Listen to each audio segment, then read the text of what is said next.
మనకి మరో కాలర్ ఉన్నారు. వెంకట్ టెక్సస్ నుండి కాల్ చేశారు. వెంకట్ గారు. హాయ్ అండి. హలో, ఆంజనేయ రెడ్డి గారు ఉన్నారు, మాట్లాడండి. గుడ్ ఈవినింగ్ ఆంజనేయ రెడ్డి గారు. సో నాకు 4 క్వశ్చన్స్ ఉన్నాయండి. మీరు స్ట్రైట్ గా ఆన్సర్ ఇవ్వండి, ఎందుకంటే డైవర్ట్ చేయకుండా స్ట్రైట్ గా చెప్పండి. నేను ఎందుకంటే ఫోన్ కట్ చేయగానే వింటాను మీ answer. Okay, first question. So Jagan అరాచక పాలన అంటున్నారు కదా. సో ఆల్మోస్ట్ 5 years అయిపోతుంది. తను ఆల్రెడీ సీఎం గా ప్రమాణ స్వీకారం చేసి 5 years నుంచి తను పాలన చేస్తున్నారు. సో 5 years లో జగన్ అరాచక పాలన అయితే సెంట్రల్ గవర్నమెంట్ ఏం చేస్తుంది? ఫస్ట్ థింగ్ అదొక క్వశ్చన్. అండ్ నెక్స్ట్ ఇంకో క్వశ్చన్ ఏంటంటే 2014 లో బీజేపీ, టీడీపీ, జనసేన ముగ్గురు వెళ్ళారు ఎలక్షన్స్ కి. అండ్ 2019 లో మీరు పొత్తుకి ఎందుకు వెళ్ళలేదు? మళ్ళీ అగైన్ 2024 లో ఎందుకు వెళ్తున్నారు? రీజన్ చెప్పండి ఫస్ట్. ఓకే, మళ్ళీ అగైన్ మీరు రాష్ట్ర ప్రజల విస్తృత ప్రయోజనాల కోసం అని మళ్ళీ ఇట్లాంటి డైలాగ్ చెప్పదు. ఎందుకంటే 2019 లో లేని రాష్ట్ర ప్రయోజనాలు 2024 లో మీకు వచ్చినాయా? అదొకటి క్వశ్చన్. అండ్ ఇంకొకటి, మొన్న బీజేపీకి ఒక 6 ఎంపీ సీట్లు అండ్ 10 ఎమ్మెల్యే సీట్స్ ఇచ్చారు కదా. సో ఆ ఎంపీ సీట్స్ కు అండ్ 10 ఎమ్మెల్యే సీట్స్ కూడా మీలాంటి బీజేపీ నాయకులకే, అంటే ఎప్పటి నుంచో మీరు బీజేపీ కోసం ఫైట్ చేస్తున్నారు, బీజేపీలో సిన్సియర్ గా ఉన్నారు, అట్లీస్ట్ మీలాంటి వాళ్ళకి ఏమన్నా ఒక ఎంపీ సీట్ కానీ ఒక ఎమ్మెల్యే సీట్ కానీ వచ్చే ఆస్కారం ఉందా? లేకపోతే ఇది కూడా టీడీపీ నుంచి వచ్చిన కోవట్లకి, లైక్ సుజనా చౌదరి, రమేష్ గారు, పురంధేశ్వరి గారు, ఇంకొక 3 పేర్లు కూడా వినిపిస్తున్నాయి అండ్ కనిపిస్తున్నాయి కూడా, ఎవరెవరికి సీట్లు వెళ్తున్నాయని వాళ్ళకేనా? అండ్ ఇంకొకటి, సుజనా చౌదరి మీద ఎన్నైతే కేసులు ఉన్నాయో అవన్నీ బీజేపీలకు రాగానే ఆ కేసులన్నీ మాయమైపోయాయి. సో సుజనా చౌదరి గారి అవినీతి గురించి ఏమంటారు మీరు? సో బీజేపీయే వీటన్నిటిని కవర్స్ చేస్తుందా? ఓన్లీ వైఎస్ఆర్సీపీ పార్టీలో ఉన్న నాయకుల మీదే అవినీతి కేసులా? బీజేపీలో ఉన్న వాళ్ళ మీద కేసులు ఏం లేవా? స్ట్రైట్ గా చెప్పండి. Thank you so much. Venkat గారు, మీకు మీ కుటుంబ సభ్యులకి నా శుభాకాంక్షలు. ఒకటి, మీ ప్రశ్న, జగన్మోహన్ రెడ్డి గారిది అరాచక పాలన అంటున్నారు. ఏ విధంగా అరాచక పాలన? మీకు ఇప్పుడే అరాచక పాలన కనిపిస్తుందని మీరు మొదటి ప్రశ్న వేశారు.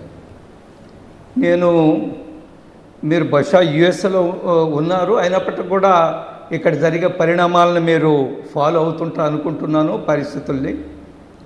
ఆంధ్రప్రదేశ్లో ఎందువలంటే మేము స్వయంగా ప్రజా జీవనంలో ఉన్నాం, రాజకీయ రంగంలో ఉన్నాం, పనిచేస్తున్నాం. కాబట్టి నేను గత 35-40 సంవత్సరాల నుంచి రాజకీయాల్లో ఉన్నాను. అనేక రాష్ట్ర ప్రభుత్వాలు వచ్చాయి, మమ్మల్ని వ్యతిరేకించే రాష్ట్ర ప్రభుత్వాలు వచ్చాయి, మాతో కలిసి పనిచేసిన రాష్ట్ర ప్రభుత్వాలు వచ్చాయి. కానీ ఇప్పటి వరకు ఇంత రాజకీయ కక్షలను సాధించిన రాష్ట్ర ప్రభుత్వాన్ని నేను ఇప్పటికీ చూడలేదు. అధికారాన్ని అడ్డం పెట్టుకొని రాజకీయ ప్రత్యర్థుల్ని ఈ విధంగా బాధపెట్టిన ప్రభుత్వం ఇప్పటి వరకు రాలేదు. సాధారణ ప్రజలు సైతం తప్పుడు కేసులు పెట్టడం.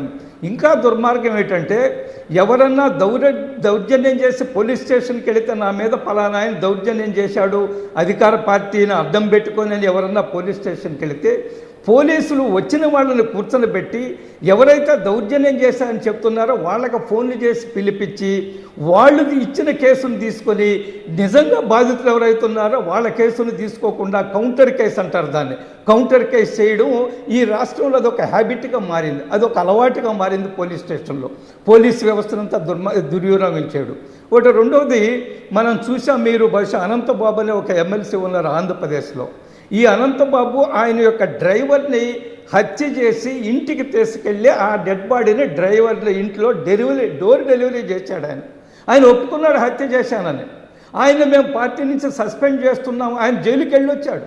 పార్టీ నుంచి సస్పెండ్ చేస్తున్నామని చెప్పిన పార్టీ ముఖ్యమంత్రి స్వయంగా ఆయన పక్కన కూర్చొని పెట్టుకున్నాడు. ఆయన పార్టీ కార్యక్రమాల్లో పాల్గొంటున్నాడు. ఇది ఎటువంటి మెసేజ్ పంపిస్తుంది? ఒక హంతకుడిని ముఖ్యమంత్రి గారు పక్కన పెట్టుకొని బహిరంగ సభల్లో ఆయనకి ఒక గౌరవం కల్పించడము, ఇది ఎటువంటి సందేశం ప్రజలకు పంపిస్తుంది అనేది ఈరోజు మన ముందుండే ప్రశ్న. కాబట్టి ఇటువంటి సంఘటనలు అనేకం చెప్పగలరు. ఎంతమంది దళితులు లేదా వెనుకబడ్డ వాళ్ళ మీద దౌర్జన్యాలు జరిగాయి, వాళ్ళ వ్యతిరేకించిన వాళ్ళ మీద చిత్తూరు నుంచి నేను ఇచ్చాపురం వరకు అనేక సంఘటనలు మీరు చెప్పగలరు. అయితే గత ప్రభుత్వంలో జరగలేదా? జరిగాయి. కానీ స్కేల్ ఈ స్కేల్లో గత ప్రభుత్వంలో చెదురుముదురు సంఘటనలు జరిగాయి. ఈరోజు ఇది ఇక్కడ రోజువారీ డైలీ బేసిస్లో జరుగుతున్న ఈ రాష్ట్రంలో ఈ రాష్ట్ర ప్రభుత్వంలో దాన్ని మేము వ్యతిరేకిస్తున్నాం.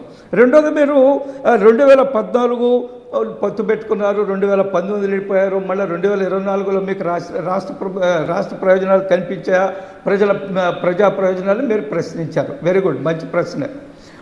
వెంకట్ గారు, మీరు ఒకసారి భారతీయ జనతా పార్టీ హిస్టరీని చూశారంటే భారతీయ జనతా పార్టీ అనేక సందర్భాల్లో అనేక రాజకీయ పార్టీలతో పొత్తు పెట్టుకున్నారు. భారతదేశంలో స్వతంత్రం వచ్చిన తర్వాత మన ప్రజాస్వామ్యంలో ఒక ప్రక్రియ అయింది పొత్తులు పెట్టుకోవడం, భావసారూప్యత గల పార్టీలతో పొత్తు పెట్టుకోవడం.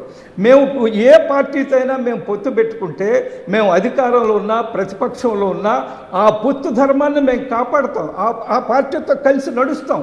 ఎన్నికల్లో ఓడిపోయినా గెలిచినా కానీ మేము ఎప్పుడు కూడా బయటికి వెళ్ళిన చరిత్ర మాకు లేదు. మీరు ఒకసారి కావాలంటే మీరు ఒకసారి స్టడీ చేయండి.